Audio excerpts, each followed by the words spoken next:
Bueno, seguimos en Hechos Destacados. Ahora tenemos el honor de volver a contar, como toda efeméride nacional, con nuestro historiador destacado, Roberto Azareto. ¿Cómo estás, Roberto? Buen día. Buen día, muy bien. En el Día de la Patria, muy bien. Supongo que esto Contanos será un un nuevo. poquito, ¿eh? Este programa es en el Día de la Patria, ¿no es cierto? Sí, señor. Sí, señor. Contanos un poquito sobre el tema del proceso histórico, antes de entrar en la actualidad.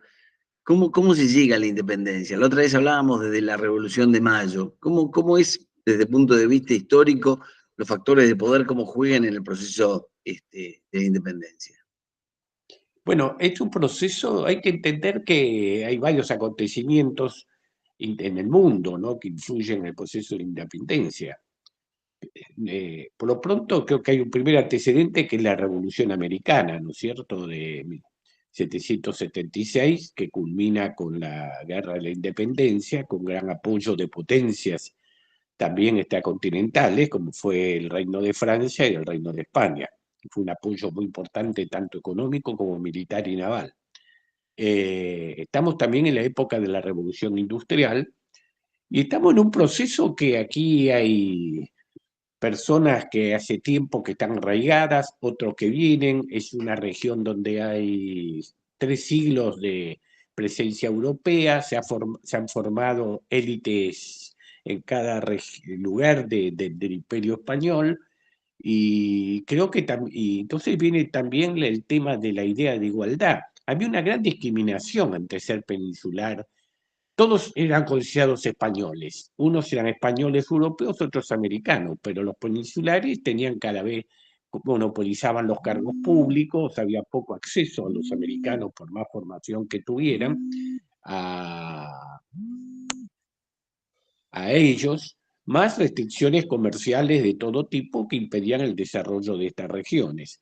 El famoso monopolio español. Que aclaremos, no era el monopolio solamente de sus mercaderías, porque hay una idea errónea como que las mercaderías inglesas, por ejemplo, llegaron por el libre comercio de la Revolución de Mayo, venían desde hacía 2 siglos, porque España había perdido su industria a partir de mediados del siglo XVI ya, y se había convertido en un país que cambiaba el oro y la plata que venía de América, básicamente de México, Perú y el Alto Perú, para financiar sus gastos y para los déficits de comercio exterior. Es decir, los comerciantes de Cádiz traían los productos franceses e ingleses y los traían a América. Y defendían ese monopolio, que llegaron al disparate de querer clausurar el puerto de Buenos Aires. Vos pensás que las mercaderías tenían que venir desde Colombia, es decir, Cartagena, cruzar de ahí Puerto Atlántico al Pacífico a lomo de mula para cruzar las montañas, embarcar nuevamente hasta el puerto de Callao, de ahí a Lima, y de ahí por vía terrestre hacia Buenos Aires. Un disparate. Bueno, todo eso fue generando un clima de insatisfacción, y el momento culminante, hay para mí dos momentos culminantes. Uno, la batalla de Trafalgar, donde Inglaterra borra del mapa a la marina francesa y la marina española, y es más, la España no está en condición ni siquiera de comerciar, está bloqueada con América. Entonces, aquí tienen que arreglárselas y salir a buscar los mercados, a comerciar directamente. Eso por un lado. El otro, el fracaso de Sobremonte, las invasiones inglesas. Las fuerzas españolas, casi sin tirar un tiro, se rinden. Eso les disminuye el prestigio entre los vecinos de Buenos Aires. Y ahí se inicia este proceso, ¿no?, que se va extendiendo, y que no es solo en Buenos Aires, porque en 1810 hubo sublevaciones y primeras juntas aquí, en Santiago de Chile, en Caracas, en Quito. Es decir, fue un movimiento que cubrió todo el Imperio Español. Tuvo características distintas en México, fue más una revolución, diría, entre criolla e indígena, más rural. Ahí las burguesías, no hay que olvidarse que en México había además una nobleza titulada muy importante, fueron fieles a la monarquía española hasta 1821-22. Es más, la independencia de México es consecuencia de la revolución liberal. Estaba sofocada las fuerzas revolucionarias, y cuando los sectores más conservadores, los promonárquicos, ven que hay una revolución liberal de 1820 que le imponen la Constitución de 1811 momentáneamente a Fernando VII, ahí resuelven independizarse. nada que ver con nuestra concepción, que era no solamente una independencia de la monarquía, sino avanzar hacia otro tipo de instituciones, se decidía adoptando las instituciones liberales. De alguna manera, que es el largo proceso que culmina recién en 1853, ¿no? 1853-60, que es el proceso llamado Organización Nacional. Eso me parece que es el panorama. ¿Qué decide la independencia aquí? Y el protagonismo de San Martín es fundamental. Él, cuando está preparando la expedición, dice: yo no quiero ir como un grupo de revolucionarios, yo quiero ir como general del ejército de un país independiente. Así quiero cruzar, porque fue de un estado. Y es el que más presiona para que el 9 de julio se declare la independencia en Tucumán, en un congreso donde él tiene mucha influencia. Esta independencia hay 4 personajes, a mi juicio, fundamentales. Son 4 generales que se ponen de acuerdo. Son San Martín y Belgrano, Martín Güemes y Juan Martín de Pueyrredón. Pueyrredón, que estaba residiendo en San Luis, donde había sido expulsado después del primer triunvirato, a pesar de que San Martín había sido uno de los que terminó con el primer triunvirato, tiene buena amistad cuando va a Cuyo con San Martín, se pone y lo hace de elegir diputado por San Luis, es decir, por la intendencia. San Luis integraba con Mendoza y San Juan la intendencia de Cuyo. Y este diputado, Pueyrredón, con el que habla mucho San Martín, se recibirá el apoyo de San Martín para ser el director supremo, que se compromete a su vez a volcar los recursos que están básicamente en Buenos Aires, que es el que sostiene el poder nacional, lo nombran director, a la financiación del ejército de los Andes. Y el otro personaje esencial aquí, Martín de Güemes, que es un hombre del norte que estará siempre fiel a la unidad nacional y que privilegia sobre las cuestiones de que ya empieza a haber, porque ya hay movimientos anárquicos en varias provincias, está el tema de Artigas y demás, él privilegia la meta y la prioridad de la independencia. Después discutiremos cómo vamos a gobernar, qué constitución tendremos, dónde va a estar la capital.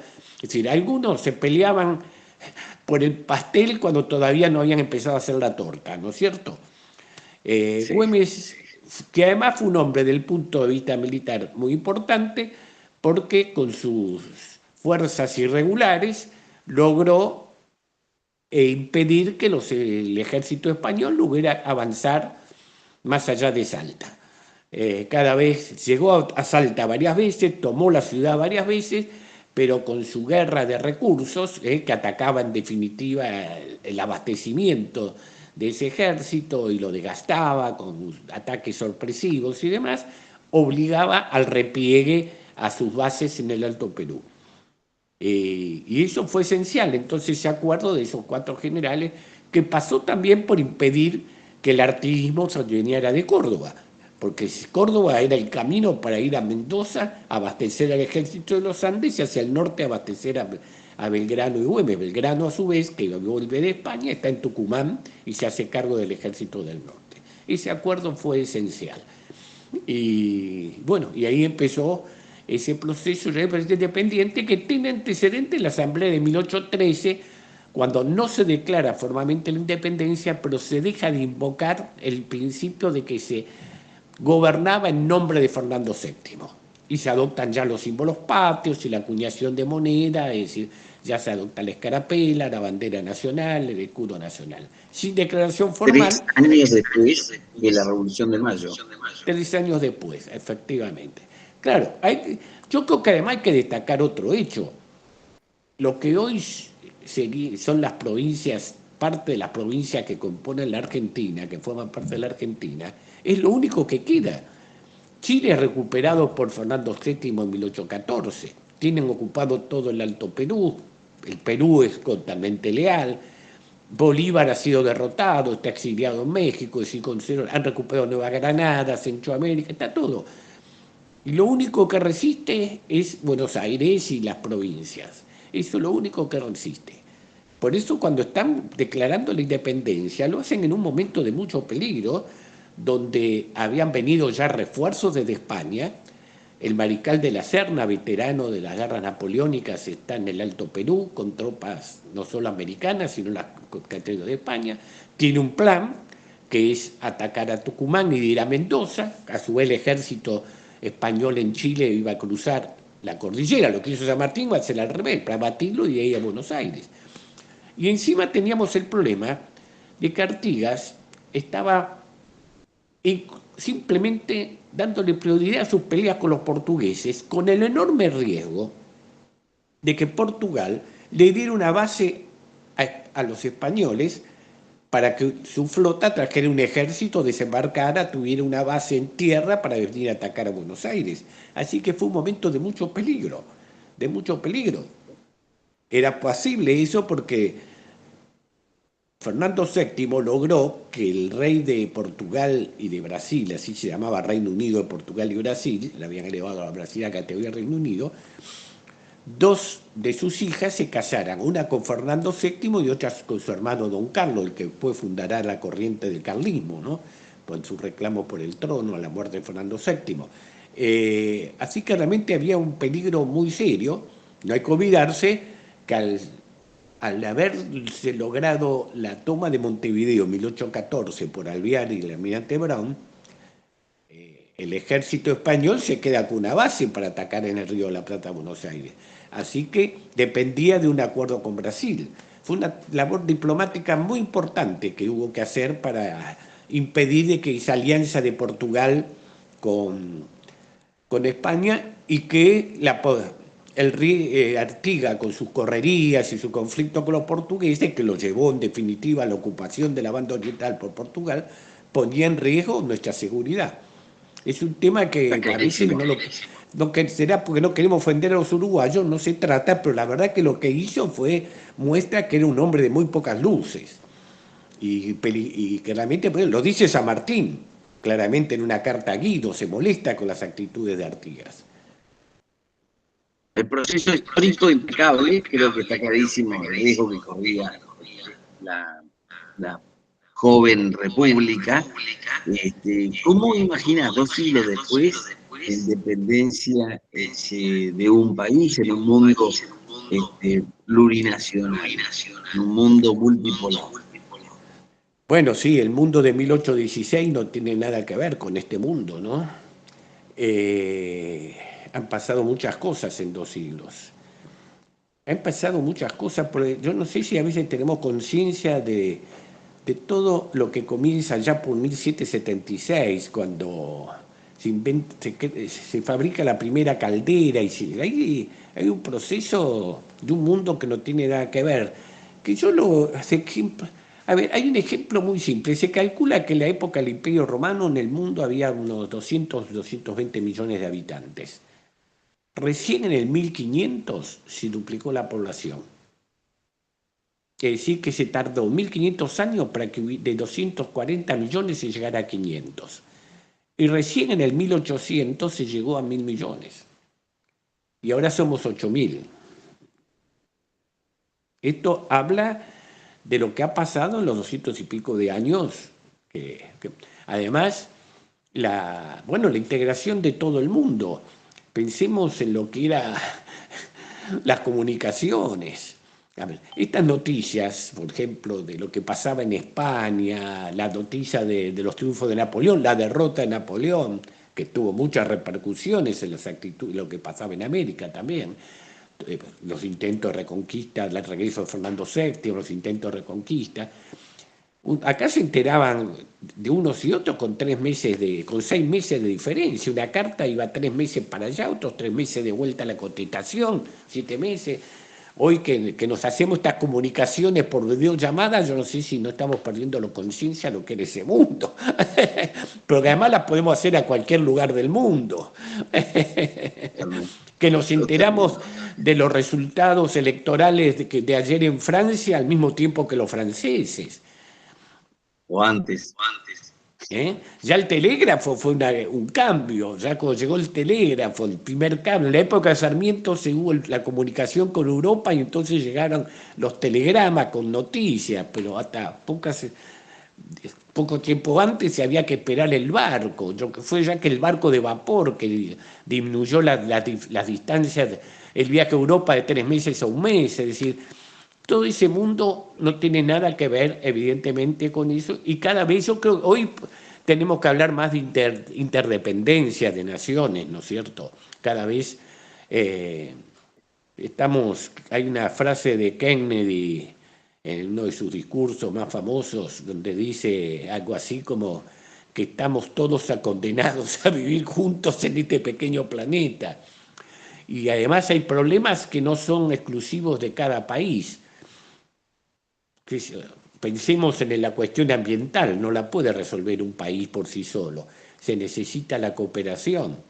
Y así hay distintas normas, por eso creo que el mundo avanza hacia procesos de integración, como hemos visto en la Unión Europea, nuestro todavía bastante ineficiente y demorado integración regional aquí con el Mercosur, donde había tantas esperanzas hace 30 y pico de años, pero que se demoran, pero los acuerdos militares que tienen muchos países, como la OTAN y los tratados que hay en el Pacífico. Es Sí, decir, son también estamos en prácticamente un mundo, creo que estamos en un mundo acuerdos también mucho más continentales, ¿no difícil es que cierto? de caos, ¿no? Son acuerdos continentales, ¿no? Subcontinentales, sí. Cada vez hay acuerdos más continentales y también extracontinentales, pero porque hay otras razones que nos unen. Las culturas, las tradiciones, a ver, todos necesitan. Y la habilidad que tenemos que tener nosotros, que desde el punto de vista sin duda, de nuestra cultura, nuestras tradiciones y demás son parte de Occidente, pero a su vez que tenemos que entender que estamos en un mundo donde hoy el continente asiático ha recuperado la preponderancia, digamos, que tenía o el protagonismo que tenía en la economía anterior a la revolución industrial. Cuando hablamos de China, de la India, hay que no entender que en definitiva son países que se rezagaron cuando en Occidente y sobre todo en Inglaterra tiene lugar la revolución industrial que luego se va a extender al continente europeo, Estados Unidos y demás, pero y que eso provocó el rezago de toda esa zona, que se quedaron frente al enorme desarrollo de las fuerzas productivas y hoy se ha equilibrado. Y además la cuestión demográfica. La, Sí. el Yo creo que de porcentaje de alguna manera población estamos, entre la India y China es la mitad de la población mundial, casi. sí, claro. Me parece que de alguna manera, para redondear, la cuestión de la independencia es más vinculada con una cuestión de identidad nacional y de nuestra cultura antes que de una actualidad, ¿no? Sí, la independencia, es decir, los argentinos somos, sin duda que somos un poco distintos y esto no quiere decir que seamos mejores ni peores, porque hay una composición, a ver, esta mezcolanza donde tenemos una población de una fuerte presencia europea, que viene desde la conquista, donde la presencia de los que habían llegado un poco antes, digamos, los que llamamos los indígenas. Yo no creo en los pueblos originarios, en América no hay originarios, se trata que unos vinieron hace 100 años, otros hace 200, otros hace 2000 años, 3000, bueno, pero de algún lado vinieron de otro lado, no es que se formó el hombre en América, pero la Argentina no tuvo la fuerte presencia de esas poblaciones que ya estaban antes, que llamamos indígenas, como fue México, Perú, incluso Venezuela. Ese ha sido un diferencial, pero compartimos idioma, compartimos valores, compartimos una idea que viene ya desde el monoteísmo. Somos lo que podríamos llamar los pueblos judeos cristianos, a lo que agregamos todo lo que aportó Grecia y Roma a la civilización. Y esa es nuestra identidad, en un mundo, y ese es el aporte que tenemos que hacer, como también el aporte que tenemos que hacer en nuestra región no es precisamente lo que es lo mejor de que tenemos de lo que es distinto y apreciar lo que es distinto en nuestros hermanos de la región. Eh, a veces que no nos damos cuenta que muchos de ellos en el fondo quieren ser como la Argentina. Nosotros a veces queremos ser como ellos y cuidado que querer ser como ellos no sea decaer, como hemos estado decayendo en las últimas décadas. Bueno, creo que con esto redondeamos el concepto para que no se haga muy extenso. Te agradezco muchísimo, Roberto, impecable, como siempre, tu análisis y conocimiento de situación. Nos vemos en el próximo efeméride, ¿no? Bueno, como no, ya me comprometo. Gracias, un abrazo. Gracias, muchas gracias, Roberto. Que tengas buen día de la patria. Buen día de la patria.